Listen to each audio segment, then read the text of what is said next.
உங்கள் favourite TV ஷோக்களை இனி miss பண்ண தேவையில்லை. ZEE5 இல் முற்றிலும் இலவசமாக காணுங்கள், இங்கேயும் எப்பொழுதும்.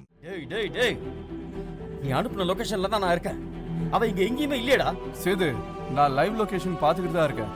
அவ உன் லெஃப்ட் சைடுல தான் இருக்கா. நல்லா தேடி பாரு. 1099. சரிடா, நான் பாக்குறேன்டா.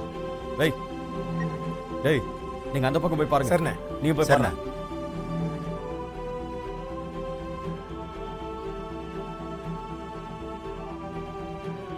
சீக்கிரம்ண்ணே. தேங்க்யூ. எவ்வளோண்ணே? 100மா.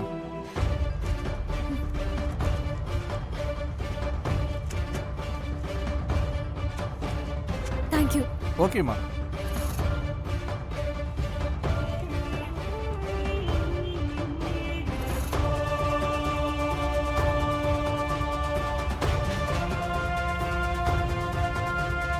என்ன சார் வேணும்? ஒன்றும் இல்லை.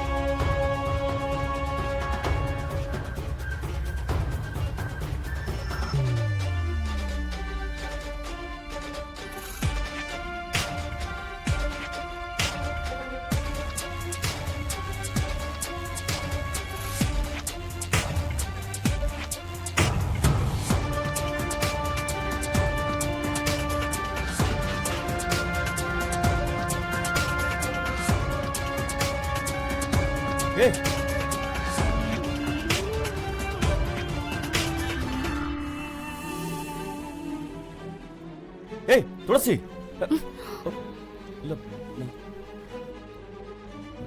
சாரிங்க. உங்களை பார்த்தா எனக்கு தெரிஞ்ச பொண்ணு மாதிரி இருந்ததா, அதனால தான் கூப்பிட்டேன். சாரிங்க, தப்பா எடுத்துக்காதீங்க. It's okay.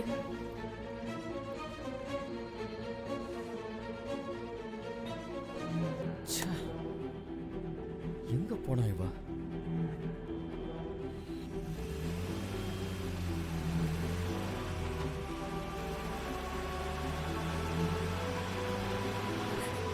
முதல்ல இந்த போனை தூக்கி எங்கேயாவது போடணும்.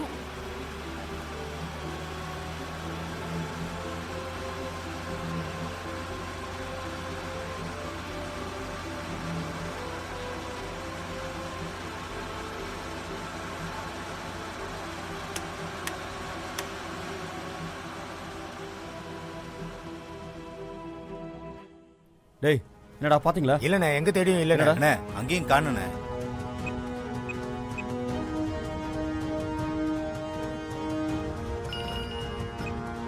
டேய் நீ சொன்ன இடத்துல எங்கேயும் அவ இல்லடா. டேய் சேது, அவ ஏதோ வண்டியில ஏறிட்டான்னு நினைக்கிறேன். அந்த லொகேஷன்ல இருந்து வேகமா போயிட்டு இருக்கா. வண்டி உனக்கு முன்னாடி தான் போயிட்டு இருக்கு. சீக்கிரம் போனா பிடிச்சிடலாம். சரிடா. டேய் எல்லாரும் வண்டியில ஏறுங்கடா. அவ ஏதோ முன்னாடி போற வண்டியில போயிட்டு இருக்கானா. சீக்கிரம் ஏறுங்க, போலாம். சரிண்ணே. நல்ல வேலை, சுமதி ஃபோன் பண்ணி சொன்னதுனால இன்னைக்கு இவன் கிட்ட இருந்து தப்பிச்சிட்டோம். அப்படியும் என் ஃபோன் நம்பரை ஃபாலோ பண்ணிட்டு போய் நான் இல்லைன்னு தெரிஞ்சதும் கண்டிப்பா என்னை திருப்பி தேட ஆரம்பிப்பான். அதுக்குள்ள எப்படியாவது இங்க இருந்து கிளம்பி ஜெயா கூட மும்பை போயிடணும்.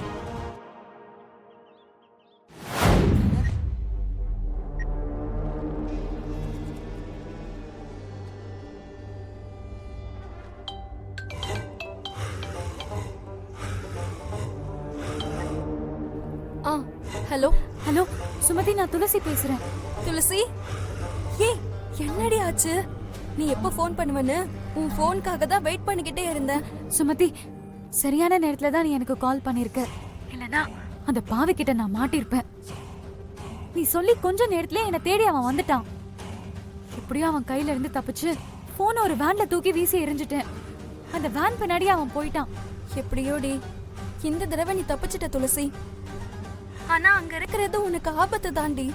எனக்கு எல்லாமே தெரியும், வேற வழி இல்ல.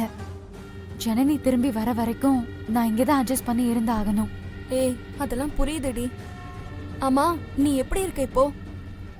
என்னென்னமோ நடந்துருச்சுடி. அந்த சாவித்ரி வந்து பிரச்சனை பண்ணி என்கிட்ட இந்த விஷயத்த சொன்னதுக்கு அப்புறமா தான் எனக்கு நீ உயிரோட இருக்க விஷயமே தெரிஞ்சது. அது தெரிஞ்ச உடனே நான் எவ்வளவு சந்தோஷப்பட்டேன் தெரியுமா? நீ எனக்கு ஃபோன் பண்ணிருக்கலாம்ல. சுமதி, நான் இங்க வந்ததுல இருந்து உனக்கு கால் பண்ணணும் தான் நினைச்சேன். ஆனா என்னால உனக்கு எந்த பிரச்சனையும் வந்துடக்கூடாதுன்னு தான் உனக்கு கால் பண்ணல. எப்படியும் அந்த சேது உன்கிட்ட வந்து என்னை பத்தி கேட்டிருப்பான்னு எனக்கு நல்லா தெரியும். நான் உயிரோட இருக்கிற விஷயம் உனக்கு தெரிஞ்சிருந்தா நீ அவன் கிட்ட கண்டிப்பா தடுமாறி இருப்ப. அவன் அதை வச்சே கண்டுபிடிச்சிருப்பான். ஏய் இப்பவும் கண்டுபிடிச்சிட்டான்லடி. நான் இருக்கிற வீடு வரைக்கும் அவன் வந்துட்டான். ஏய் என்னடி சொல்ற? நீ இருக்கிற இடமே தேடி வந்துட்டானா? ஆமா, அவன் கிட்ட தப்பிக்கிறதுக்குள்ள எனக்கு போதும் போதும்னு ஆயிடுச்சு. ஏய் அதெல்லாம் சரி, அன்னைக்கு ஆக்சிடென்ட்க்கு அப்புறம் என்னதான் நடந்துச்சு?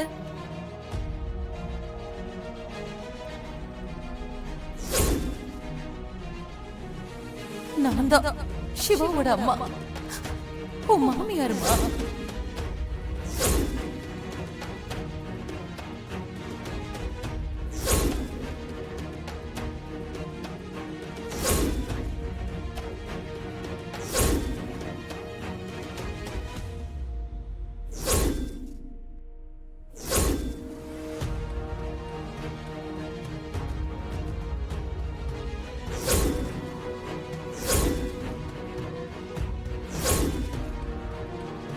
எப்படியோடி அந்த கடவுளா பார்த்துதான் உனக்கு இப்படி ஒரு விஷயத்த பண்ணிருக்காரு. ஆனா துளசி, அந்த சேது லேசுப்பட்டவன் இல்ல. நீ உயிரோட இருக்கன்னு தெரிஞ்சதுக்கே உன்னை தேடி பைத்தியக்கார மாதிரி அலைஞ்சிட்டு இருக்கான். நீ இப்படி அவனை ஏமாத்திட்டு இருக்கன்னு தெரிஞ்சது உன்னை கண்டுபிடிக்க வெறியோட தெரியுவான். எனக்கு எல்லாமே தெரியும் சுமதி. ஆனா இனியும் நான் அவனை பார்த்து பயப்பட போறது இல்ல, பதட்டப்பட்டு குழம்பி போறதும் கிடையாது. இங்க இருக்கிற வரைக்கும் என்ன நடந்தாலும் அதை எதிர்த்து நின்னு நான் சமாளிக்க தான் போறேன். நீ என்ன பத்தி கவலைப்படாத, சரியா? நான் பாத்துக்கிறேன். ஏய் நீ சொல்றதெல்லாம் கேட்க சந்தோஷமா தாண்டி இருக்கு. ஆனா நீ ஜெயா கிட்ட போய் சேர்ற வரைக்கும் எனக்கு பதட்டமா தான் இருக்கும். சரி, அதை விடு. அப்பா சித்திலாம் எப்படி இருக்காங்க? அவங்கள நீ பாக்குறியா? அவங்க நல்லா தான் இருக்காங்க. அப்பா தான் எப்போ உன்னை நினைச்சு அழுதுகிட்டே இருக்காரு. தெரியும் சுமதி. இப்ப இருக்கிற சூழ்நிலையில என்னால அப்பா கிட்ட பேச முடியாது. அந்த சேது அப்பா மனசுக்கு நல்லவனாவே தெரிஞ்சிட்டு இருக்கான். அவன் எப்படிப்பட்டவன் அப்பாக்கு தெரியற வரைக்கும் அவருக்கு என்னோட நிலைமை புரியாது. நீ எங்க அப்பாவையும் சித்தியையும் அப்பப்ப பாத்துக்கோ, சரியா? சரி துளசி, நீ பத்திரமா இரு. எனக்கு அடிக்கடி ஃபோன் பண்ணு என்ன? நான் ஃபோன் பண்றேன். சரி, நான் அப்ப வைக்கிறேன். ம்.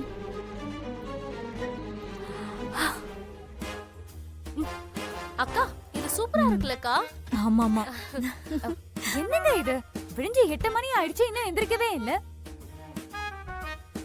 குளிக்க சொன்னா கைய புடிச்சு இழுத்துட்டு இருக்கீங்க.